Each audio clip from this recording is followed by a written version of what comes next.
This is Nelson Olmsted. Sleep no more.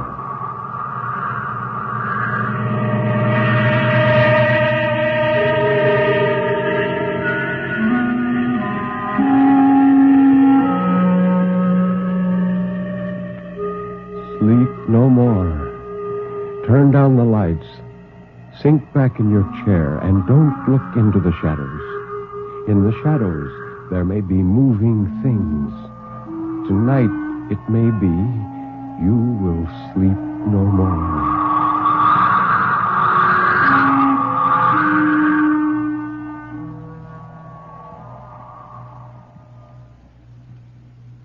Good evening.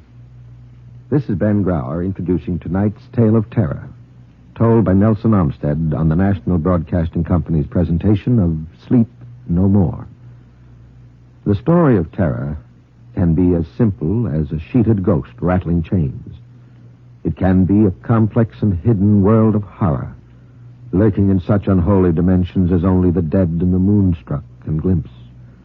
Or it can be those terrible, fathomless shadows which lie buried deep in the primitive mind of civilized man. And for this evening, well, Nelson Olmsted, tell us about this evening's story. Thank you, Ben. The first of our two tonight is a detective story with an unusual twist. It's about a man who solves a crime the hard way. The story, by Rupert Croft Cook, is entitled Banquo's Chair.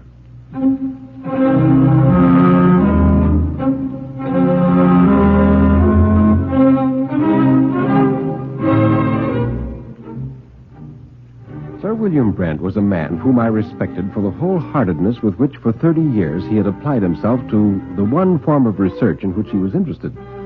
He had risen to the head of the English Criminal Investigation Department, and I think had enjoyed doing so.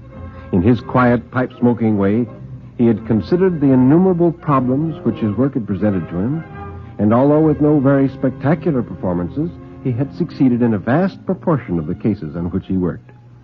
One quality in his methods was not mentioned in the eulogies with which the press celebrated his retirement from office, although during my 10 years' association with him, I commented on it frequently. It was a sort of glinting mercilessness, a cruel, steely determination to outwit his culprits. I suppose that anyone in his position would tend to become callous, but toward the end it was plain to me that he regarded human nature as an abstract quantity, much as a scientist might regard a strange gas which it was his business to analyze. The motives of people, their arbitrary behavior in peculiar circumstances, their weaknesses, only appealed to Brent as part of the intensely interesting game of detection. Well, after he retired, I wondered what he would find to fill the place of all that had occupied him so long. I wasn't kept long in doubt, however. Within a short time of his leaving Scotland Yard, I received an invitation which could only mean that his former activities were not forgotten. He wrote, "Will you come and dine with me at Turret House, Sydenham, on Thursday? Robert Stone will be there, and a third guest, and I can promise you an unforgettable evening." Well, naturally, I had no intention of missing such an intriguing invitation, and I wrote my acceptance immediately. And flippantly, I added the postscript, "Shall I come armed?" The answer came by telegram and consisted of one word: yes. Well, on the appointed day, I reached Turret House in spite of a gusty November storm. I found it to be one of those red brick, somber mansions built here with ample gardens in the more spacious time of the late Queen. It stood back from the road behind tossed and dripping pine trees in the dejection of a district which had known better days. I didn't like the house. The door was opened by Lane, the manservant whom I recognized from Sir William's more cheerful home in the West End. He took my coat, and I stepped into the hall. And then, to my surprise, I was shown straight into the dining room. Brent rose at once and greeted me over the corner of a large mahogany table laid for dinner. And he said, "You will excuse this. As a matter of fact, it's the only room we use." And I said, "Oh, well, then you don't live here?" No. But you shall hear everything in a moment when Stone turns up. Meanwhile, a martini." Well, we hadn't long to wait for Robert Stone, that humorous, wiry little writer who had traveled almost everywhere and was reputed to have fought a duel with a German ex-prince in the lavatory of the Café Royal. And as soon as he entered, he said, "What the devil do you mean, Brent, by dragging me out to this red mausoleum?" "My dear chap, I promised you something of an evening. Now, if you can't trust me, you can go straight home." By no means. I want some dinner anyhow. But what a cowhouse of a room. Now, just sit down there, Stone, and listen. We haven't very much time before the arrival of our third guest. Now, perhaps you may remember a murder which took place in the suburb some time ago. It was called the Sydenham murder and caused considerable comment at the time because there was no arrest. But it was perfectly obvious. I knew from the first who did it, the nephew. Yes, the police knew it, too. Well, then, why the devil? Exactly. That was a common question. Well, unfortunately, the nephew had an absolute and unimpeachable alibi. To have arrested him would have meant merely a waste of time and money and a release in the end. And besides, a man discharged can never be arrested in the same murder charge. Well, anyway, I persuaded the people of the yard to leave the matter to me and give me all the time I wanted. Well, tonight, gentlemen, you are to see the last act in, may I be permitted to say, the drama. Yes. You see, it was in this house that the murder took place on November 17th last year. That is, a year ago today. Old Miss Ferguson, whose habits were as eccentric as any old lady's might be expected to be when she inhabits a house like this in solitude, gave her one maid the customary evening out and sat down alone to dinner in this room. On that night, when her servant returned, she found her mistress strangled. Now, there seemed no doubt at first of the nephew's guilt. He was the old lady's sole heir. He was heavily in debt. He had a latchkey to the house. He'd even been heard and to threaten her on previous occasions. But when he was questioned, the result was a perfect alibi. It was one of those rare cases in which the police know their man, but they are powerless. Well, after my retirement, I had every opportunity to think over the case, and at last I thought I saw a means by which, with infinite patience and devotion of time to the matter, I might bring the fellow to book. Well, now, luck has favored me. For instance, Bedford, the nephew, decided to let this house furnished soon after the event. It was in taking it that I got to know him, and it was to my interest that the acquaintance should be fostered into a friendship. Now, he is a vain man, and he can see nothing incongruous in my desire for his company. But it was another quality of his which led me to the plan that I have adopted, his superstition. It's a fault shared, almost without exception, by all criminals. Well, tonight is the anniversary of the murder. And tonight, Mr. John Bedford will dine with us. Yes. I have enlisted the aid of Miss May Decklethorpe, undoubtedly our best tragic actress. Now, during dinner, she will enter the room in the precise likeness of the murdered woman. We, of course, shall remain outwardly unconscious of her. Only Bedford will be aware of her presence. In this way, I hope to wring some sort of a confession from the man. Yes, you remember Macbeth and the ghost of Banquo. Yes, but Sir William, do you really imagine that he will come here on this night in these circumstances? Well, most certainly, Robert. He has already dined with me 4 or 5 times, and tonight there is a special inducement. He is to meet you, Robert Stone. His vanity is touched by the opportunity. Now, one or two other points I must explain before he arrives. I have a number of police in the house, though somehow I don't anticipate violence. And during dinner, the electric lights will be switched off at the main, and the candles will be lit. We must have the correct atmosphere. Do you understand? Well, even before we had time to agree that we did, Lane announced Mr. John Bedford. A man in his late 30s hurried into the room, a tallish man, prematurely bald, with a weak droop to the corners of his mouth, and yet a curiously hard look in his eyes. A face which at first sight seemed precise, appeared on scrutiny to be vicious. We sat down almost at once to dinner, hurrying over the introductions to do so. And when the soup had been served, Sir William turned to Bedford and he said, How is the weather now? It's a beastly night. But really, Sir William, you must allow me to congratulate you on your cook. This soup is a masterpiece. Ah, yes. And thereby hangs a tale. Yes, my old cook had been with me 20 years, but she absolutely refused to stay in this house. She said it was haunted. Oh, Stone, this sort of thing amuses you. I should like you to see the silly old body giving me notice because she had seen the figure of an elderly lady with a scar on her neck walking about the passages. But it did no harm in a way. My new cook is an artist. Why, Mr. Bedford, my dear chap, you don't look well. I expect you're a bit fagged out. Well, it's a rotten journey down here. No, not a bit. Only, if you'll forgive me for saying so, I find this room confoundedly hot. Oh, I am so sorry. I hadn't noticed it at all. Lane, open the window, will you? As Lane, the butler, threw open the window, the noise of the rain and wind was plainly audible outside, and Stone spoke up. Isn't our climate vile? Really, I don't know why we stay in England for the winter. This time last year was in the Riviera. And I was in the United States, I added, feeling that I must add something to the conversation. And Sir William was thoughtful. He said, now let me see. November 17th. Yes, now this time last year I was in London following the news, watching the course of events. Lane, give Mr. Bedford some more wine. Well, the situation, even for me, was becoming intolerable. Bedford was mopping his brow, and there was a flicker, and our guest was shut out from our sight. Lane, said Sir William sharply. What on earth is wrong with the lights? I'll find out, sir. And the butler hurried out. For a moment, we were left in complete darkness, during which I think most of us drank. And then Lane appeared with candles, and he said, The electric light is out of order, sir, and none of us understands it. Well, suddenly, as he spoke, I became aware of another figure in the room. Behind Sir William's chair was the image of an old lady with great suffering apparent in her forlorn face. Now, I had seen May Dacklethorpe in some of her greatest successes, but this makeup, I thought, was a masterpiece. It gave one the impression of lurid unreality.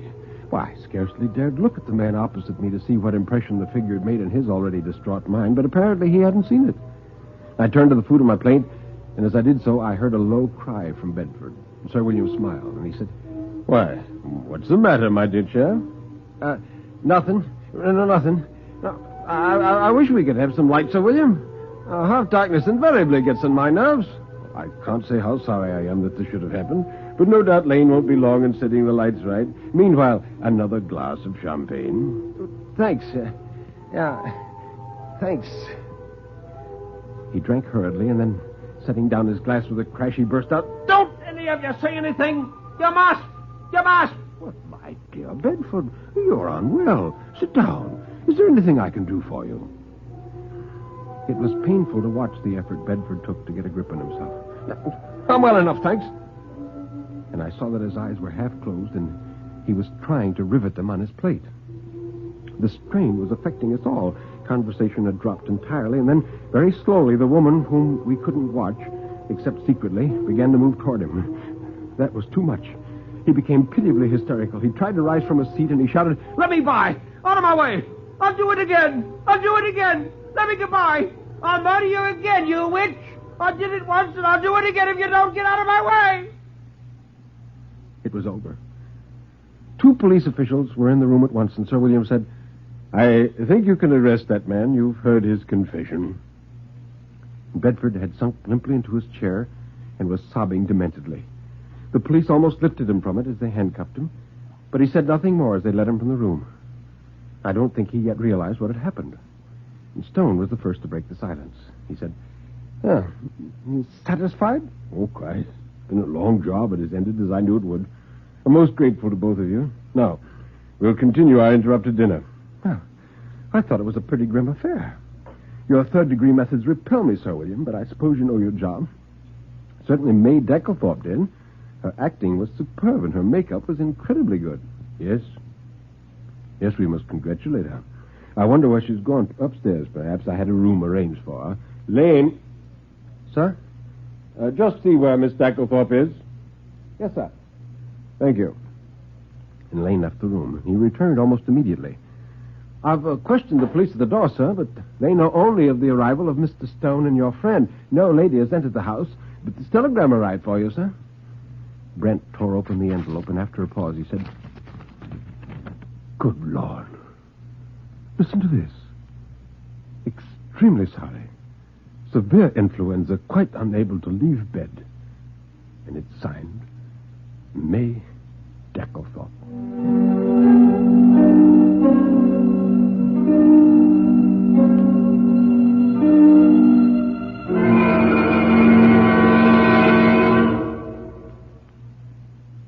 So much for Banquo's Chair by Rupert Croft Cook.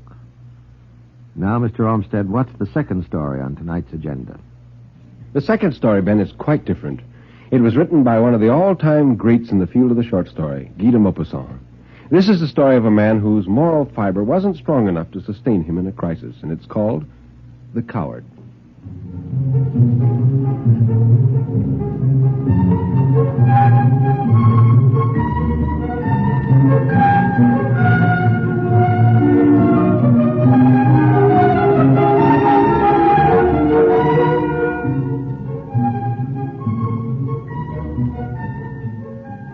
In society, he was called Handsome Signors. His name was Vicomte Gautran Joseph de Signors. An orphan and possessed of an ample fortune, he cut quite a dash, as they say. He had an attractive appearance and manner, could talk well, had a certain inborn elegance, an air of pride and nobility, a good mustache, and a tender eye that always finds favor with women. He was in great demand at receptions, waltzed to perfection, and was regarded by his own sex with that smiling hostility accorded the popular society man. He had been suspected of more than one love affair calculated to enhance the reputation of a bachelor. He lived a happy, peaceful life, a life of physical and mental well-being. He had won considerable fame as a swordsman, and still more as a marksman, and had often said, "When the time comes for me to fight a duel, I shall choose pistols. With such a weapon, I'm sure to kill my man."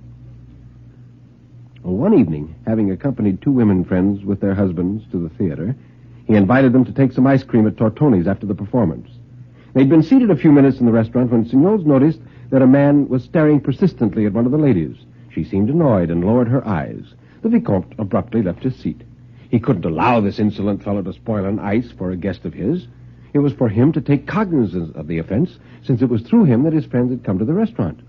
He went across to the man and he said, "Sir, you are staring at these ladies in a manner I can't permit. I must ask you to stop."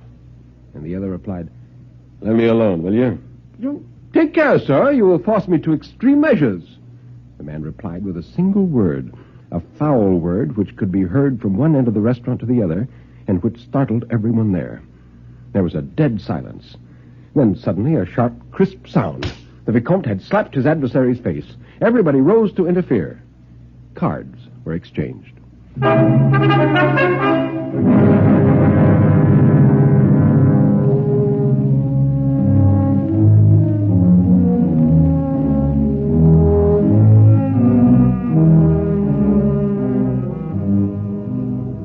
When the Vicomte reached home, he walked rapidly up and down his room for some minutes. He was in a state of too great agitation to think connectedly. One idea alone possessed him, a duel. But this idea aroused in him as yet no emotion of any kind. He had done what he was bound to do. He proved himself to be what he ought to be. He would be talked about, approved, congratulated. He repeated aloud, speaking as one does when under the stress of great mental disturbance, "What a brute of a man." And then he sat down and began to reflect. He would have to find seconds as soon as the morning came. Now, whom should he choose? He thought of the most influential and best-known men of his acquaintance, and his choice fell at last upon the Marquis de la Tourfoy and Colonel Bourdin, a nobleman and a soldier. That would be just the thing. Their names would carry weight in the newspapers. He was thirsty and drank 3 glasses of water, one after the other. Then he walked up and down again. Now, if he showed himself brave, determined, prepared to face a duel in deadly earnest, his adversary would probably draw back and proffer excuses.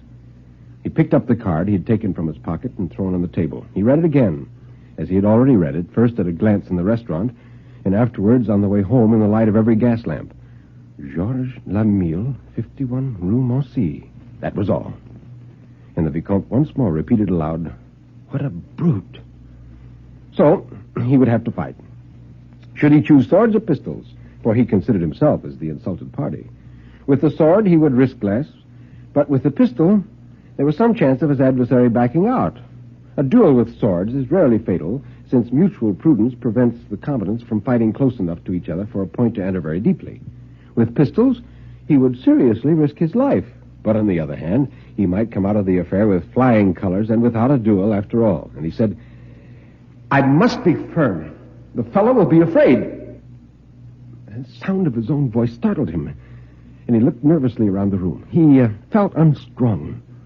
He drank another glass of water and then began undressing preparatory to going to bed. As soon as he was in bed, he blew out the light and shut his eyes, reflecting, "I have all day tomorrow for setting my affairs in order. I must sleep now in order to be calm when the time comes." But he couldn't sleep. He was thirsty again, and he rose to drink. And then a qualm seized him. Can it be possible that I'm afraid?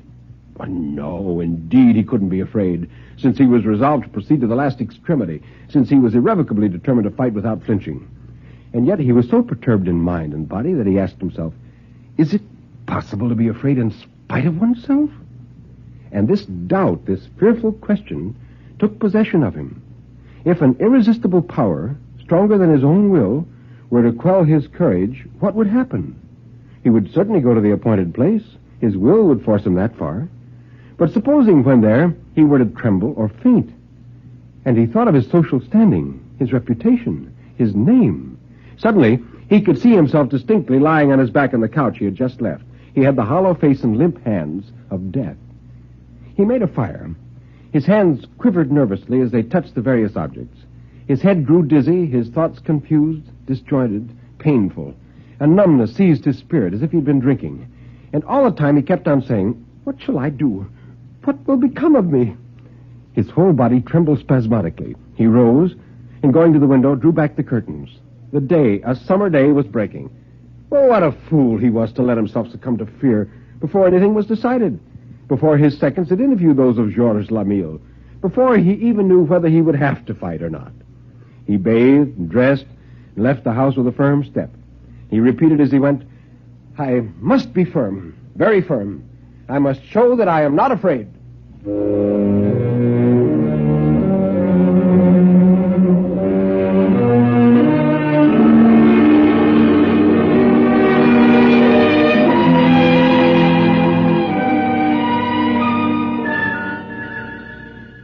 His seconds, the Marquis and the Colonel, placed themselves at his disposal, and having shaken him warmly by the hand, began to discuss details. The Colonel took charge.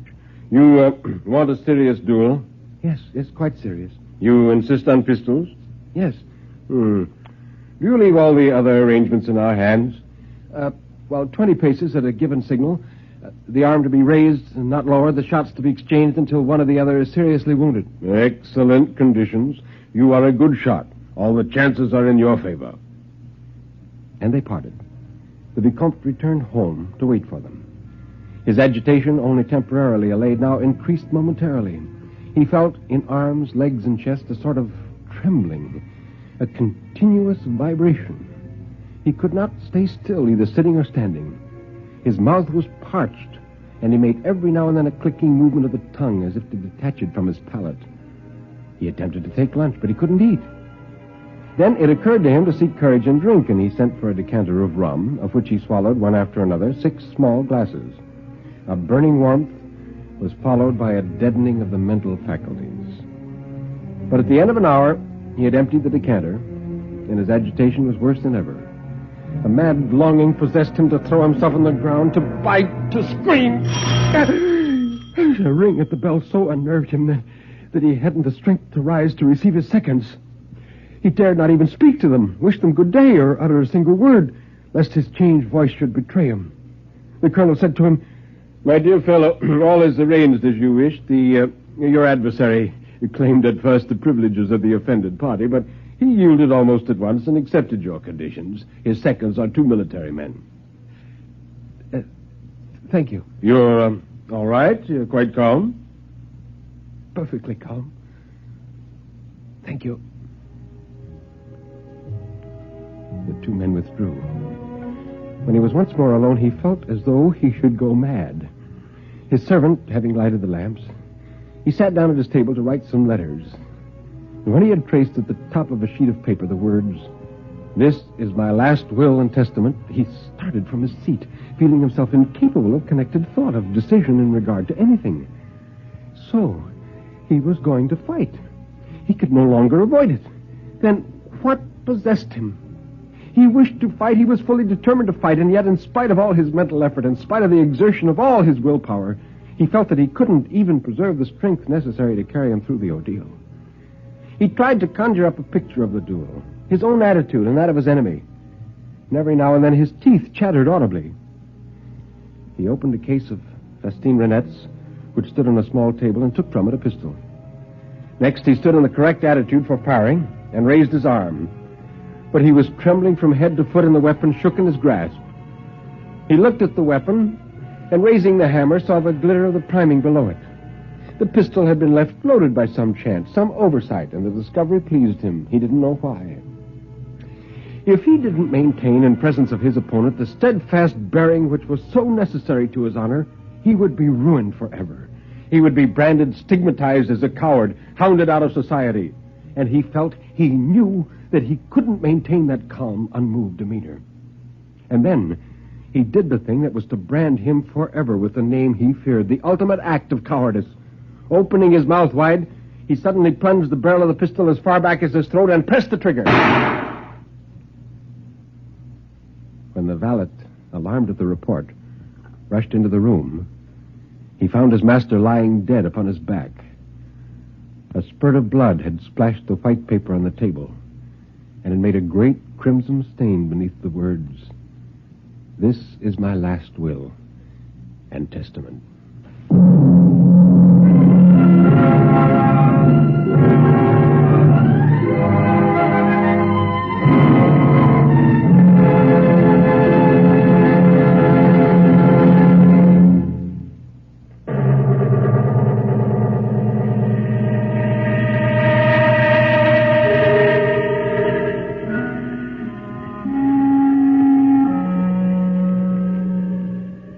You can turn up the lights now. You can look around you. Nobody is there, really. Everything is all right, isn't it?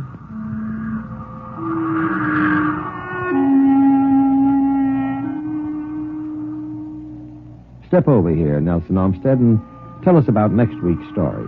Well, next week, Ben, we have two stories. The first is by the great Jack London, and it's called To Build a Fire. It concerns a man in the Yukon and his deadly struggle with cold, which was 70 degrees below zero. The second, by George G. Tudors, has an odd and menacing title. It's Three Skeleton Key, with no S, because it refers to the name of an island or key off the coast of Guyana. I know you'll enjoy both stories, so plan to join us next week at this same time.